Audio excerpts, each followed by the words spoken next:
Climate can feel dark and difficult to deal with, both intellectually and emotionally. And I do think there are good things happening. Progress is being made. So we're going to talk about what's going right. I'm Greg Dalton. And I'm Ariana Brocious. And this is Climate One. On today's show, we're featuring an interview with Rebecca Solnit, a writer, historian, and activist who's been examining the concept of hope and the unpredictability of change in her work for more than 20 years. She's a real voice of hope when it comes to the climate crisis. Right, and she's not Pollyannish. I cycle through ups and downs, and she really lifted me up. For example, she talked about proposed bills such as the Green New Deal and the Standing Rock protests, seen as failures, but they had unanticipated positive consequences.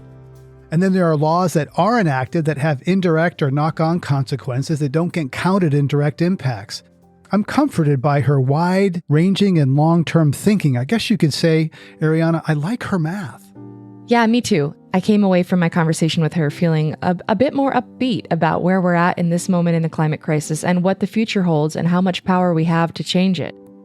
In addition to climate optimism, she is a vibrant voice on women's rights. Her 2014 essay, Men Explain Things to Me, has been credited with coining the term mansplaining, which is a cultural phenomenon that I think many of us are familiar with. And mansplaining in particular can be kind of an easy cultural touch point, but the truth is that her work is resonant on all sorts of subjects. I've heard of mansplaining, and I've practiced it, according to my college-age daughter. In 2023, Rebecca co-edited an anthology called It's Not Too Late, which is a guidebook for changing the climate narrative from despair to possibility. Thank you. We need that. I had the opportunity to sit down and talk with Rebecca recently at the Commonwealth Club of California, and we had a nice, wide-ranging discussion. And we started with talking about her ability to take the long view of things. Yeah, I think if I have a superpower, it's slowness, which means that I see long stretches of time, which lets you see change. And one thing I run into a lot with climate is people often conflate impossible with unimaginable.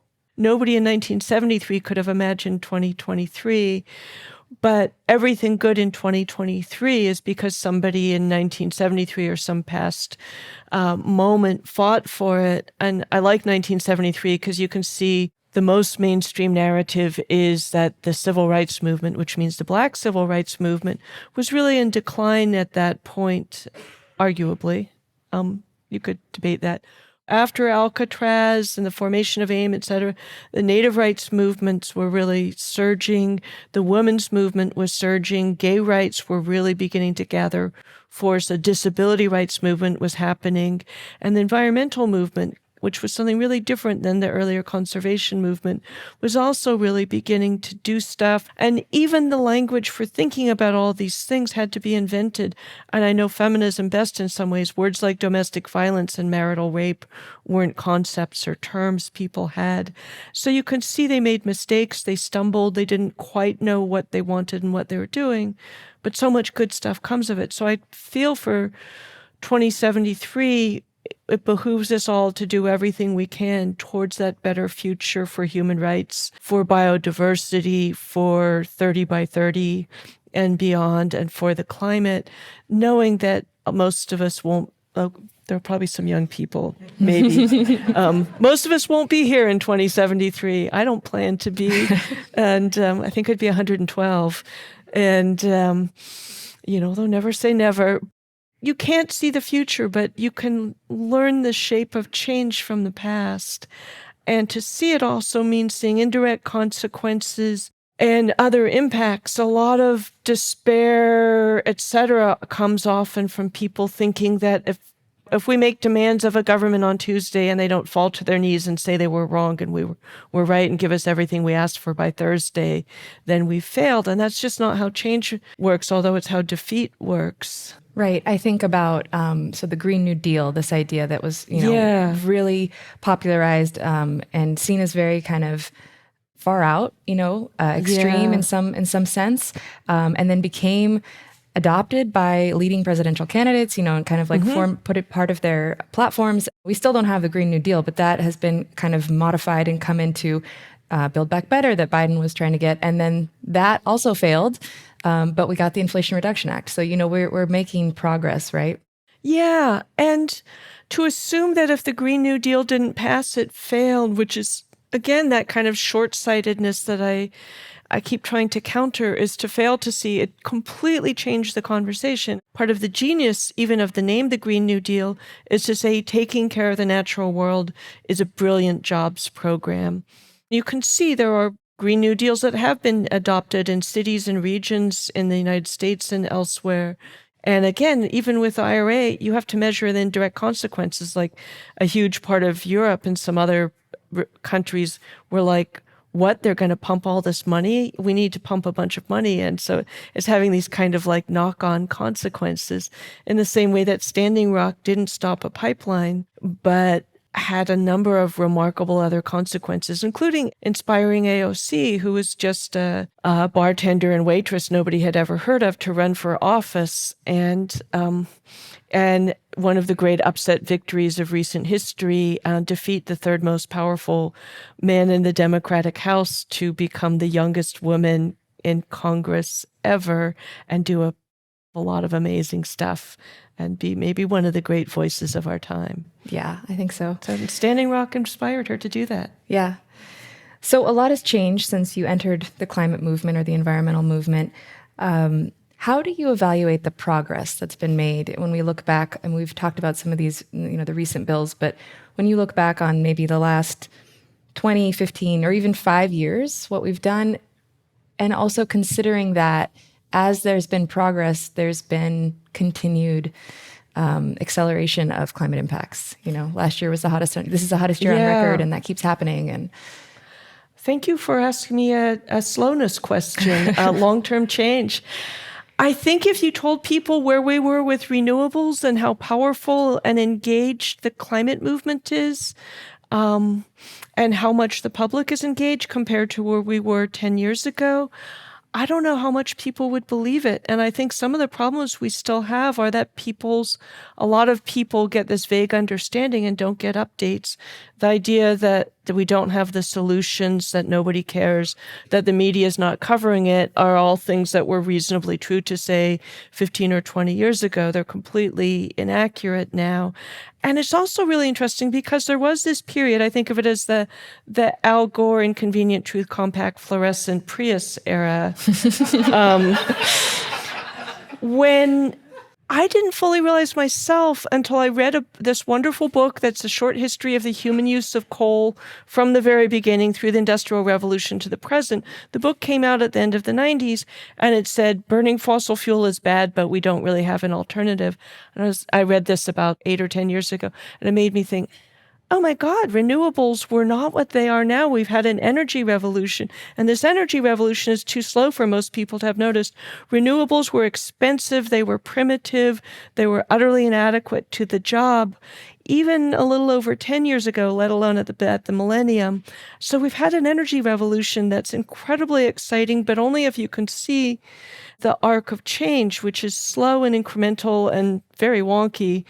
So everything is different. And the early climate movement was polite. It was sort of requesting and kind of trusting governments and corporations to do good things. The idea that we had to fight them, blockade them, call them out, et cetera. I watched the founding of 350.org and watched it go from a kind of nice, polite organization to a much more radical one. So now people are throwing soup and paint on famous artwork, and right? It's funny when people get all outraged about that. I'm like, I saw the impact of the BP blowout in the Gulf of Mexico. Like, you think a little tomato on a sheet of glass is bad? Let me tell you about lighting the ocean on fire and respiratory diseases, the ruination of Vietnamese refugees, livelihoods in the fishing industry, thousands of pelicans coated in oil, and all the kids with asthma here by the Chevron refinery, all the forms. The fact that fossil fuel every step of the way is poison, and it's political poison as well, feels like something we're just beginning to recognize, because we grew up in the sort of the age of fossil fuel is regnant and triumphant, and it's been completely normalized, and part of our job is to denormalize it. Ariana, I really appreciate her response to your slowness question. There's so much emphasis in the climate conversation on speed and scale. We got to go faster, faster, faster. And I think sometimes we overdo it. And there's a saying, I forgot where I heard it once, it's like, things are urgent, we better slow down. I just spent a week at a Buddhist monastery with a bunch of climate people where we walked and talked and chewed very slowly. It was very powerful. And these are people who know we need to do a lot fast. So sometimes slowness can be really powerful, and in some ways we don't really see in our hyper-fast culture. Right. And the other thing Rebecca says in relation to that is that there's these seeds planted all the time that don't fruit until much later. So you may not think that what we're doing now is that impactful, or that the conversation that you had with someone about climate didn't change their mind in that moment. But bit by bit, as we continue to put our energy into this, we do make change, and those things unfold and develop over time. Right. We're so conditioned to see like direct, immediate cause and consequence. A lot of systems don't work that way. And we also have to hold the truth that we do need to act fast, that there is a sort of a critical decade ahead of us where a lot of things have to happen, and slowing down now will harm us in the future. So we have to sort of be embracing both of those ideas of the need for urgency and also the deliberation and the benefits of a slow thinking approach. Right. When do we go fast and when do we go slow? A lot to think about there. We'll get back to your conversation with Rebecca in a minute. If you missed a previous episode or want to hear more of Climate One's empowering conversations, subscribe to our podcast wherever you listen. And these conversations are really critical. Help us get more people talking about climate. You can do this by giving us a rating or a review, or recommending our show to a friend. Coming up, privilege can make people complacent about climate action. It's not going to affect me, or nihilistic. It's not going to make a difference. But that forgets that there are people suffering now. Despair is a luxury because for most of us, giving up, at some level, we secretly know that we can give up and our lives will still be relatively comfortable and safe. That's up next.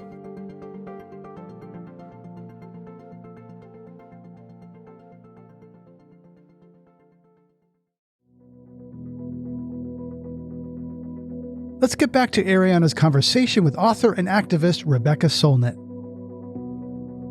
There's a really powerful, pervasive idea in the progressive world that our job is to convert our enemies, that we're little evangelists out there to out-debate people who don't agree with us. I wrote an essay for Harper's when I was writing a column there before it became so conservative again, in praise of preaching to the choir.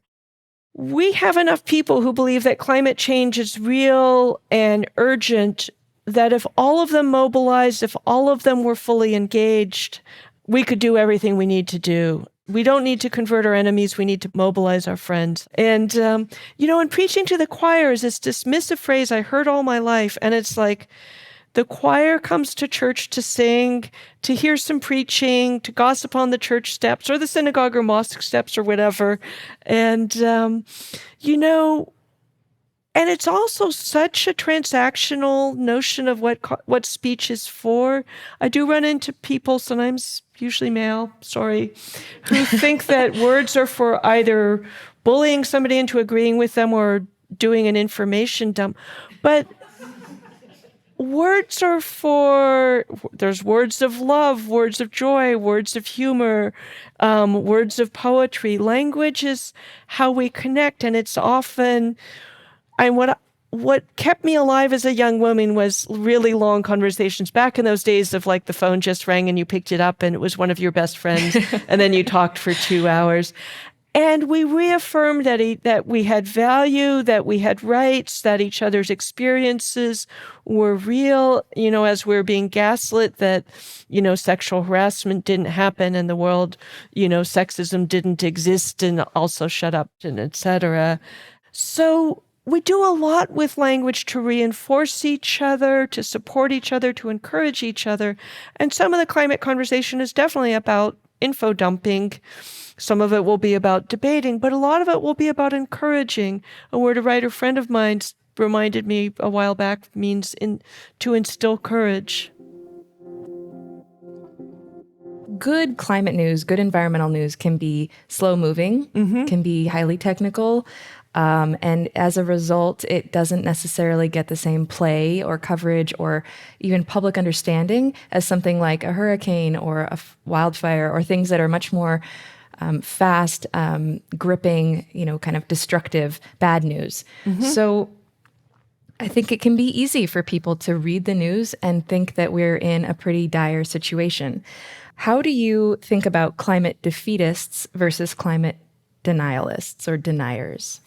I feel like there's concentric circles of climate understanding, and then I feel like I'm making a model of Dante's hell, but we'll set that aside. I think his rings sort of descended, mine might ascend. Maybe this is purgatory. But I feel like the denialists are just refusing the information, and I think a lot of it is what the natural world is constantly telling us is everything is connected to everything else, and we all have responsibility towards the whole, which is a very anti-rugged individualist, anti-free marketeer, libertarian thing. So it's ideologically offensive to conservatives. But they're so far over there, they kind of don't matter. And but climate defeatists who abound, they don't deny that climate is real. They often deny that solutions are real, that the movement is real, that coverage is real, that people caring is real. So they have their own amount of denial. There's a kind of depression where you just want to sit in the corner or curl up in fetal position or whatever. But these sort of evangelists of giving up, like the energized ones, I don't fully understand it. But I find that a lot of times that, well, very often that their facts are wrong and that their frameworks about how change works and the nature of power is often wrong too. And then within that, I think there's a lot of people who care, who would like to hope, but who haven't been offered hope. And then what's really interesting, when you get to the organizers, the scientists, the journalists, the people who are really involved, they're scared, but they're not despondent. They know that this is the decisive decade, the future is what we will make it in the present. There are parameters, of course. We can't make it like we never burned those trillions of tons of fossil fuel and put all that carbon dioxide in the upper atmosphere. But we have tremendous choices in this moment. And the difference between the best case scenario and the worst case scenario is profound. I wrote an essay last year called Despair is a Luxury, because for most of us, giving up, at some level, we secretly know that we can give up and our lives will still be relatively comfortable and safe. And it's easier to give up. Yeah, and so what you're really doing is you're giving up on behalf of people. You're saying, let those kids starve, let that ice melt, let those storms destroy the crops of those people in Central America. We who are relatively comfortable, safe, affluent, and therefore powerful, I think have no moral right to give up. And we're giving up, to let other people die first, other people lose first, other species lose first. I don't think it's ethical, and I think the facts say there's a lot worth fighting for now. And fighting for it is the really good way to live. So you were describing this idea that giving up for people in the global north, as we just say, those of us who live in the wealthier, more privileged parts of the world and who have also contributed the majority of the emissions that are now contributing to the climate crisis, that giving up by us is essentially consigning other people to death and suffering now and in the future. So that strikes me as lacking empathy, lacking understanding. So how do we build more empathy, more understanding among, those in the global north? One thing that I found fascinating when I finally understood what most human rights and environmental movements do, first of all, is try and make the invisible visible. When I started volunteering with Rainforest Action Network in 1988, people didn't know anything about the Amazon and the role of rainforests in global health, etc.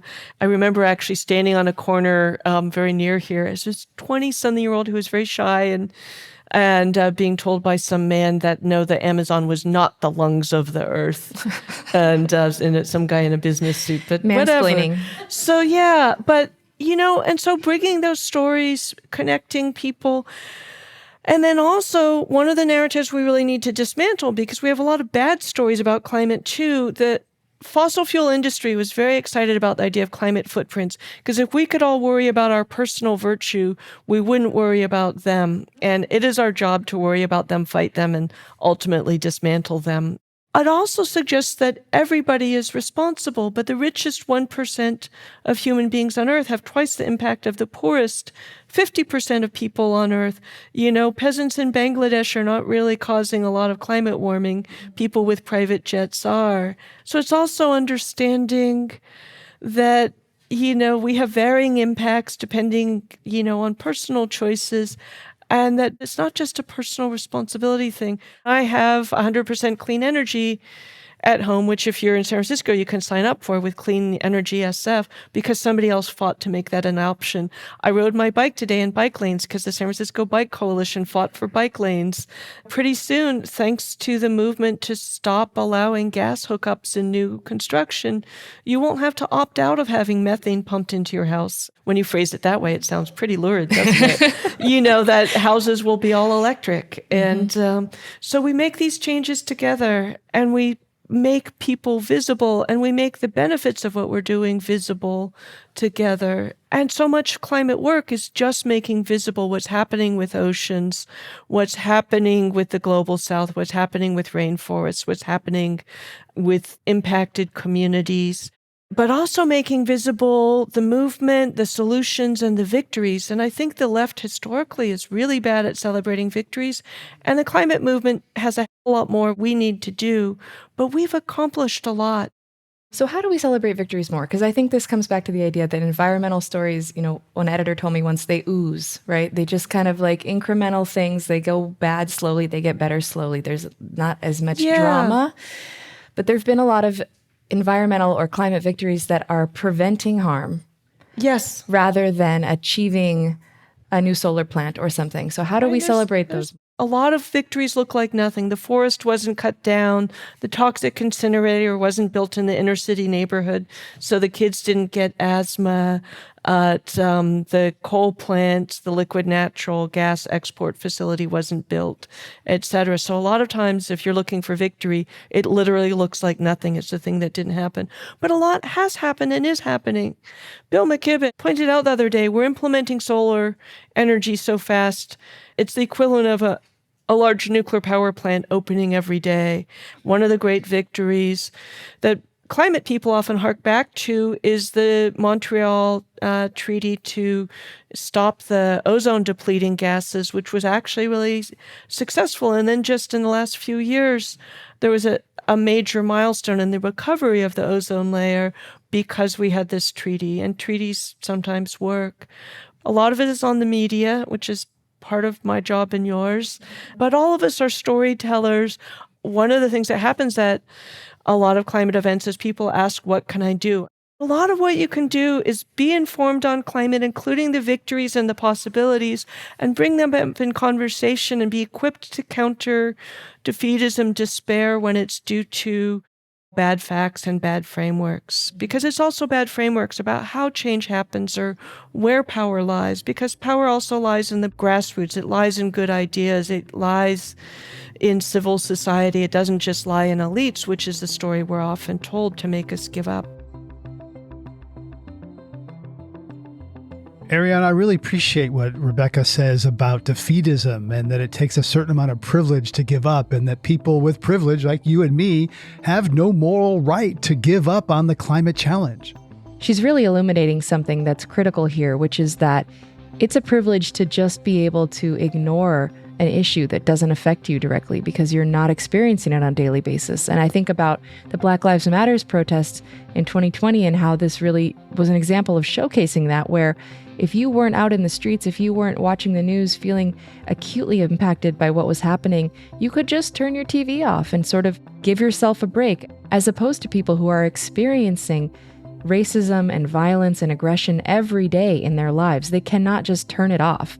If you live near a refinery or an oil well, it's impacting your daily life, and it's a lot harder to ignore those things.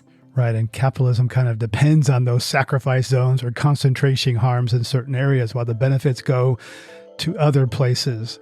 So on a previous Climate One episode, I talked with Leah Thomas, the founder of Intersectional Environmentalist. She really opened my eyes to how important it is to address multiple systemic problems at once. They have common roots. And this really connects back to what Rebecca Solnit was saying about how easy it is for relatively privileged people to give up. Here's Leah Thomas. What I hear from a lot of white, kind of well-to-do environmentalists is this sentiment of it's too complicated. I just want to focus on, reducing greenhouse gas emissions. But they don't realize the privilege that's kind of wrapped into that, because they're saying, I want my future for my grandkids to be fine, but my present is okay. And to me, there are people without clean air and clean water, and that is not complicated. And we need solutions to address who is being impacted by that right now. Wow, she really puts that so clearly and so powerfully. She does, and for decades, the mainstream environmental movement has been mostly white and well-off, coastal, we know. And because of that limited perspective, solutions haven't always gone as far as they needed to.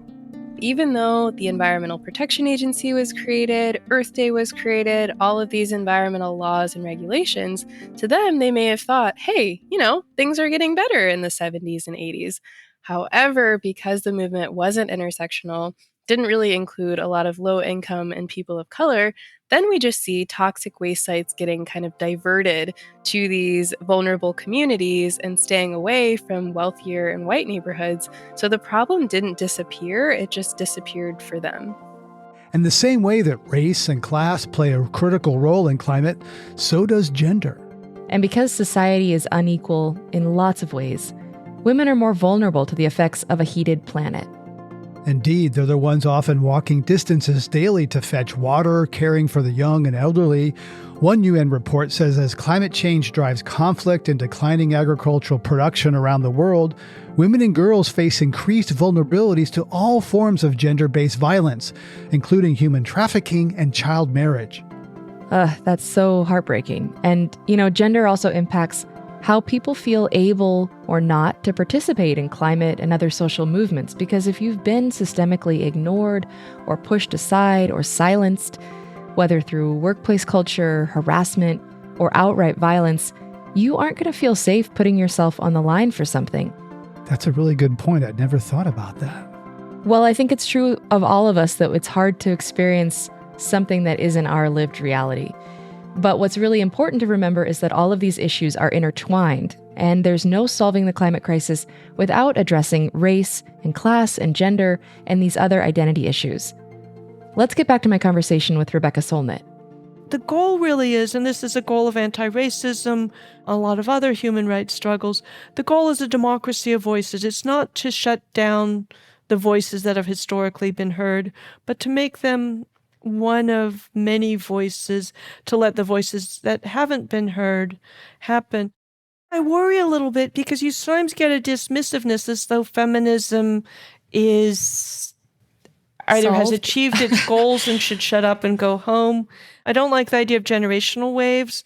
It does feel seismic. There are these seismic ruptures. We had one in the late 60s. We had another one in the 80s. We had one, I think Me Too is the consequence of the rupture that really came in 2012. It was kind of bearing the fruit of the changing conversation of surfacing the violence, the abuse, the silencing, so that when those actresses came forward, the ground had been laid for people to hear, believe, and understand in a way they hadn't. It's another model of change working slowly and incrementally. Feminism is a human rights movement. It's a democracy movement. And the short example I can give is, how did Bill Cosby and Harvey Weinstein have like half-century-long crime sprees of doing horrific things to women? It was about an autocracy of voices.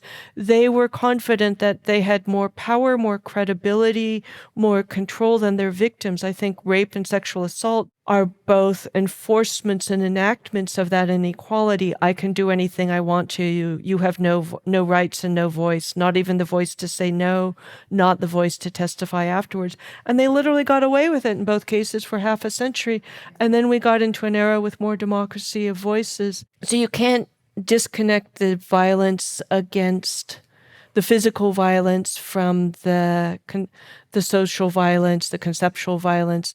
I met a woman from Texas whose mother was one of the first women to sit on juries in Texas. Texas didn't let women sit on juries till the 50s, which meant if you were a woman victim, you had to get men to Believe you. Yeah, which and we had an entire culture. It wasn't just individual juries or whatever. We had an entire culture that in every way, including blaming Eve, etc., portrayed women as subjective, delusional, unreliable, vindictive little hussies, etc., and men as somehow having a monopoly on objective truth. And that's impacted climate scientists, that's impacted women politicians, that's impacted women in all kinds of professional spheres. And it's also impacted women saying he's trying to kill me who aren't believed until they turn up dead. I did not coin the term mansplaining, although I'm often credited with it. So far as I can tell, the essay I published in 2008, the title essay, that Men Explain Things to Me, inspired it.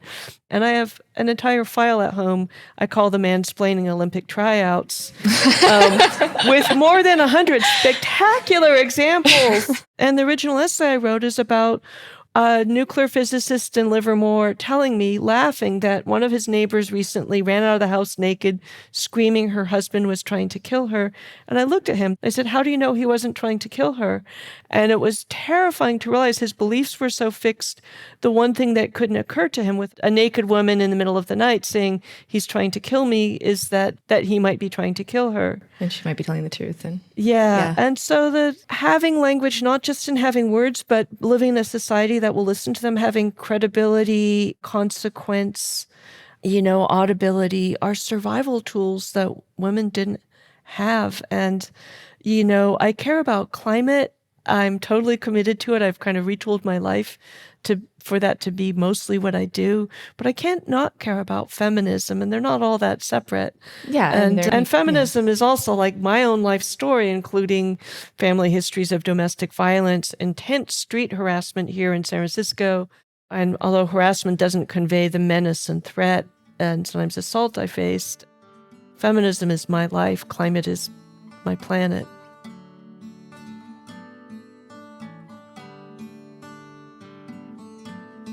You're listening to a conversation with Rebecca Solnit about the need for optimism as we move away from fossil fuels. This is Climate One. Coming up, why connecting with other people is so important. We have to escape from consumerism. We have to escape from the kind of loneliness and isolation that Silicon Valley and a lot of other structures in our society have helped create. That's up next.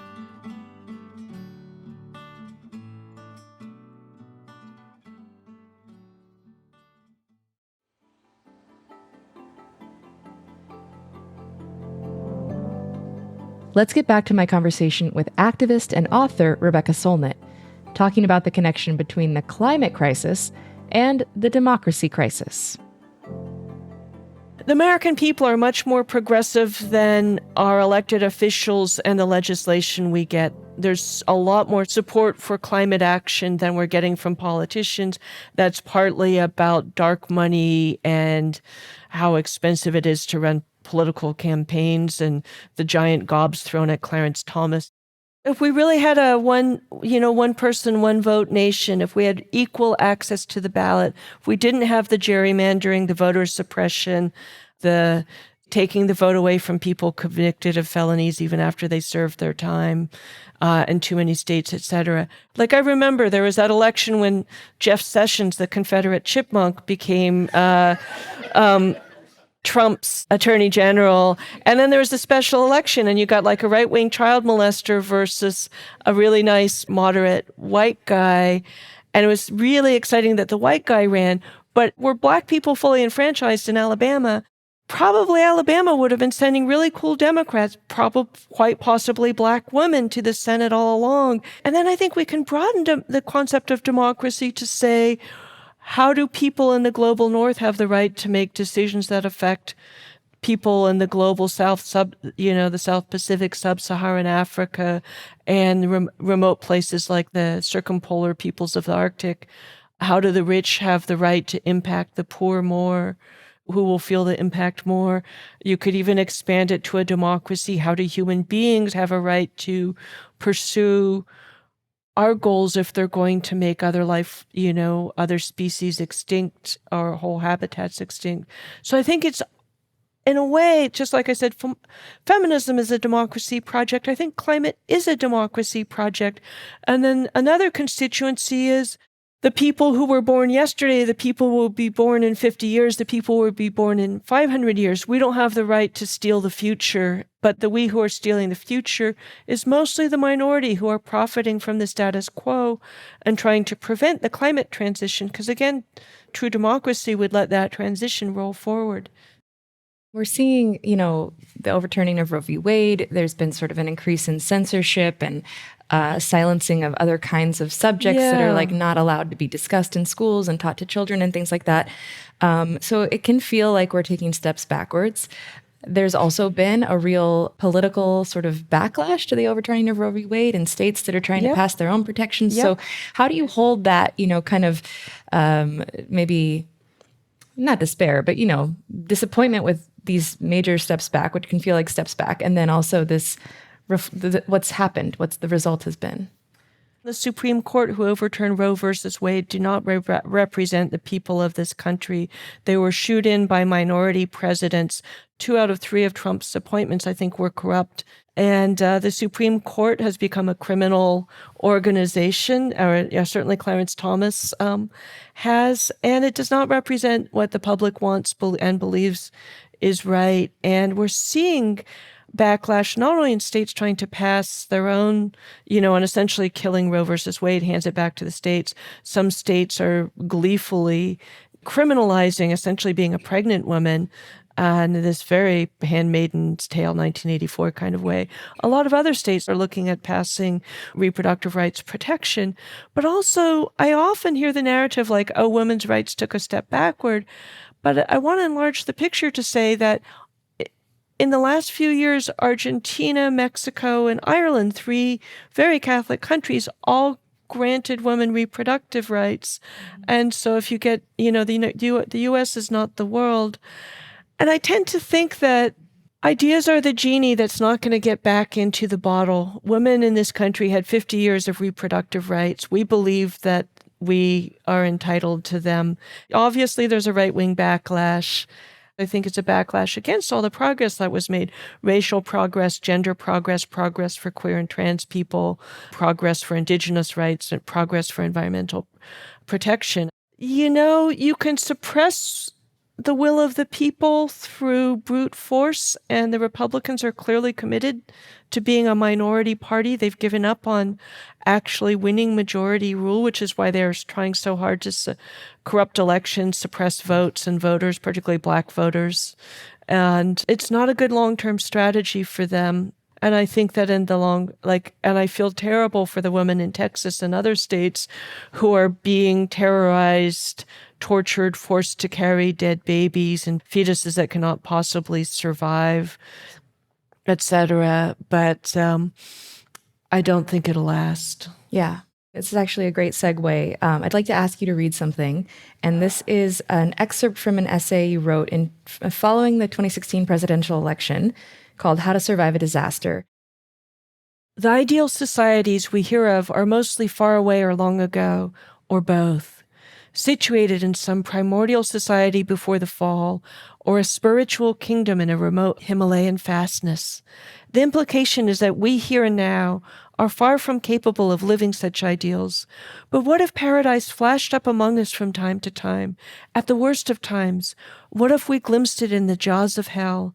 These flashes give us, as the long ago and far away do not, a glimpse of who else we ourselves may be and what else our society could become. The door to this era's potential paradises is in hell. I love that last line and this idea of finding paradise, of finding solace and comfort and community and togetherness in the worst of times. And you write in that essay, and I think in some other places, about responses to disasters like Hurricane Katrina. Yeah. So how did you come to this idea that these times that can seem like the most dire can actually be really powerful and uplifting and community building? San Francisco earthquakes taught me that. First, I lived through the 89 earthquake, as I'm sure a lot of you did, whose 34th anniversary was just a few days ago. And I was amazed to find that, all the things I'd been fretting about, simmering over, were just completely erased. Like, I was mad at somebody who was behaving badly. I never thought about him again. And I just saw people, people all over the city came out and directed traffic because there was a complete blackout. People just figured out what needed to be done and did it. In North Beach, for example, the power was out for 3 days. So restaurants, rather than let their food spoil, like set out barbecues and started feeding the neighbors. People tried to rescue the victims of the freeway collapses and things like that. And actually, there was a group, a radical group called Seeds of Peace that had fed the great anti-nuclear peace marches, was set up community kitchens and fed the first responders who were working at the freeways. The fire department putting out the fires in the marina was only able to do that because huge numbers of volunteers showed up to help them run those hoses from the ocean to get some water, etc. And then I was commissioned to write an essay in advance of the centennial of the 1906 earthquake. And I found again all these remarkable stories of not what we'd always been told about disaster, movies and a lot of conventional coverage of disaster, including the journalism of the '06 earthquake and the incredibly criminally racist journalism around Hurricane Katrina, is an assumption that human nature is basically corrupt. Authority falls away in the chaos of a disaster. We revert to our primordial nature, particularly poor people and non-white people. And that nature for men is ravening wolves, plundering, looting, raping, marauding, etc. For women, especially if it's movies with Charlton Heston or Tom Cruise in them, women become helpless idiots who need to be rescued by strong men. It's really, the stories they tell really reinforce the narrative that we need strong authority. But what you actually see in disaster, that authority often ceases to exist or becomes obsessed with protecting its own power and private property, which is the least important thing compared to human life in a disaster. Authority often fails hideously.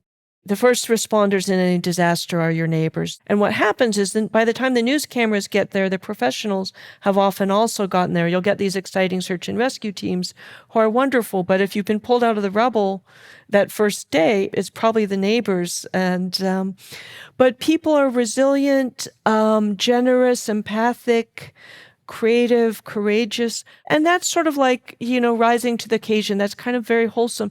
But what I found fascinating is that over and over in stories from 9/11, from Hurricane Katrina, when they weren't stories about the racist violence of the police and the white supremacists, and the Blitz, the bombing of London in the 1906 earthquake, there's a kind of luminous and a joyfulness in people's accounts that told me, we're always told capitalism, consumerism, and in a sense, therapy culture tells us we want material comfort and safety, and we want the pleasures of private life, love, sex, nice things. But I think what we want most deeply is meaning, purpose, belonging, agency, and we lack those. And what's astonishing is that that's not the story we hear about who we are and what we need. But people are so deeply fed when they find it in these moments, even when there's been a lot of death, even when their house has burned down, that they're often joyful and bold in a way you don't see otherwise. I wrote a book this relates to called A Paradise Built in Hell, the extraordinary communities that arise in disasters. The book came out in 2009. I did the research, 2007 and 8, partly because after Hurricane Katrina, I thought we really needed the equipment to understand who we really are in disaster, who misbehaves, who behaves well, etc. Because that's like most of the people who died in that hurricane died in New Orleans, and they died essentially because of racism and the callousness and stupidity of the authorities in charge, from the Bush administration to the governor to the mayor. And I knew that climate change meant that we would have more disasters and more intense disasters, and we needed to understand who we were in the face of disaster. And I wish I was wrong about that. What I didn't understand is that in some ways disasters would become normalized, and the wildfires California had in 2017, 18, 19, 20 were big news stories. Canada just had the biggest news fires in recorded history, and like they barely got reported on. The New York Times and a lot of the mainstream media made me crazy because they kept reporting on the smoke. And it's like, hey, have you ever heard that where there's smoke, there's fire? There was almost no coverage of where the smoke was coming from. Right. And of course, Canada, Margaret Atwood once said Canada is behind the world's longest one-way mirror.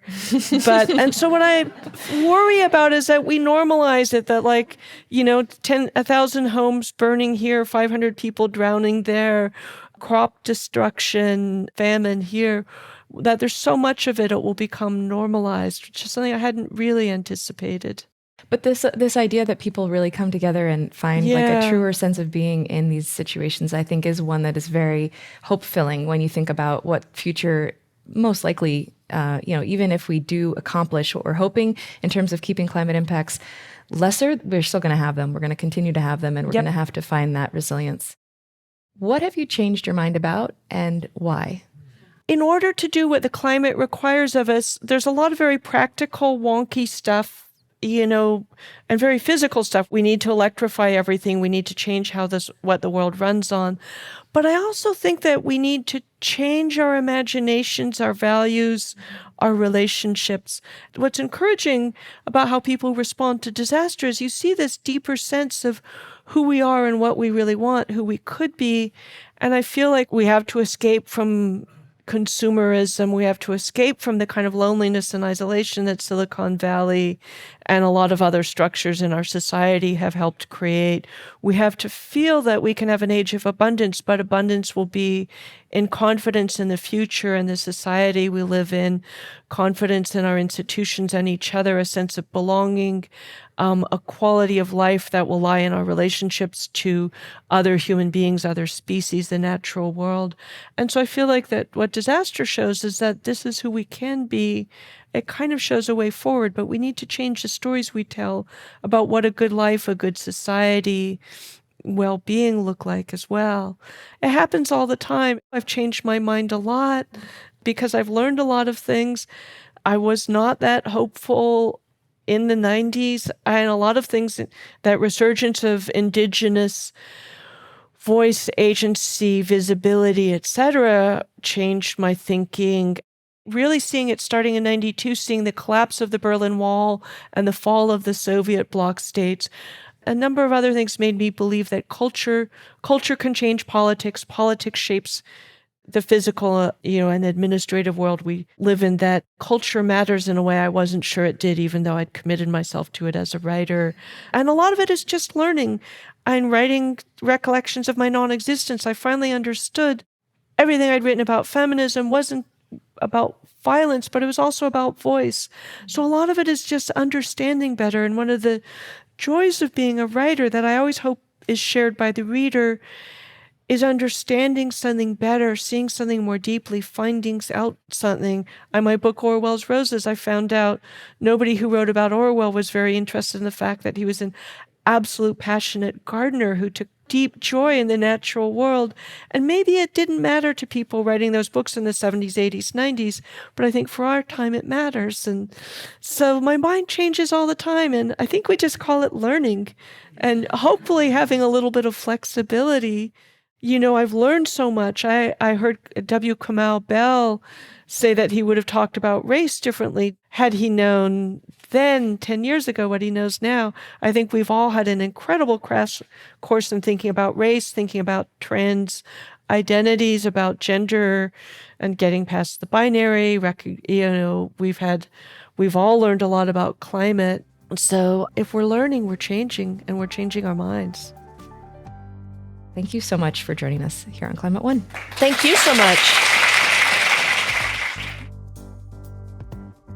On this Climate One, we've been talking about why it's not too late with activist and author Rebecca Solnit.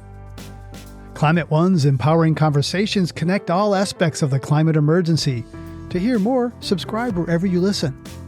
Talking about climate can sometimes be hard or complicated or confusing, but it can also be illuminating and exciting, and it is critical to help address the transitions we need to make across all parts of our society. Help us get more people talking about climate and having meaningful conversations about climate by giving us a rating or a review so others can find the show, or simply by sharing our show with your friends. Ariana Brocious is co-host, editor, and producer.